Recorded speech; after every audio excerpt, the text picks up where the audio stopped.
ईमान की गैब है, यानी वो लोग गैब पर ईमान रखते हैं।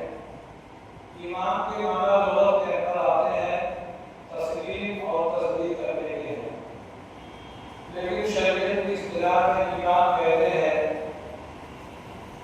कि जो खबर या जो बात अल्लाह का नबी अल्लाह की तरफ से लेकर आए,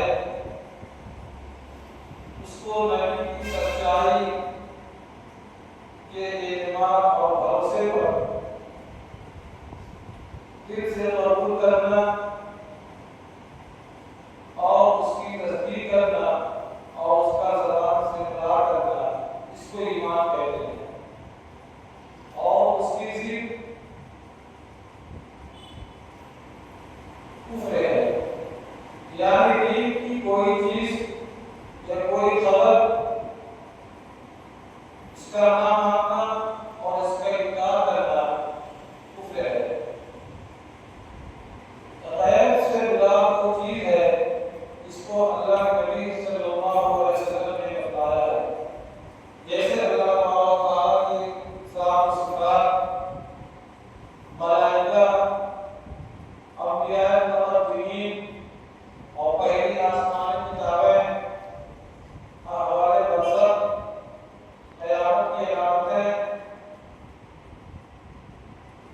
अहवाल आखिरत, हश्र व नश्र, मीज़ान, पुलसिरात, जन्नत जहन्नम वगैरह।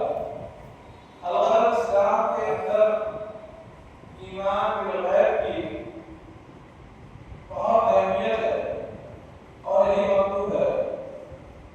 इसी वजह से जब मरने वाला मरता है, मरते वक्त जब उसको उस आलम के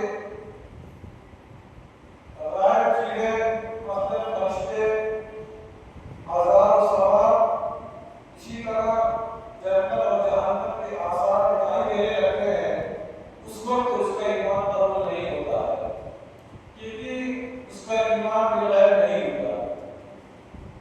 अब्दुल्लाह इब्न उमर रज़ियल्लाहु ताला अन्हु फरमाते हैं कि नबी करीम सल्लल्लाहु अलैहि वसल्लम ने इरशाद फरमाया, खुशहाली है उस शख्स को जो बगैर देखे उस पर ईमान लाया। तो इससे ये मालूम हुआ ईमान बिल गैब कितनी बड़ी, कितनी कीमती चीज़ है।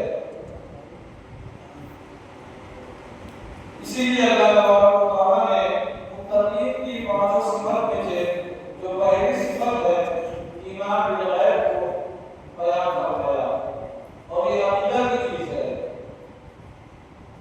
वयुकीमून अस्सलाह, और दूसरी सिफत जो है वो नमाज को कायम रखते हैं। नमाज को कायम करने से मुराद ये है कि उसकी ज़ाहिरी बातें